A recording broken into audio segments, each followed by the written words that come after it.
نوتدونی اولین فروشگاه نوت موسیقی در ایران.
سلام دوست من، شما پیشنمایش این آموزش رو مشاهده کردید.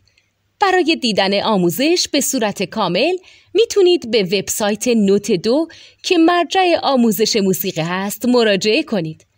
همچنین برای تهیه نوت موسیقی مرتبط با این آموزش هم میتونید به وبسایت نوتدونی که بزرگترین آرشیو نوت موسیقی در ایران هست مراجعه کنید.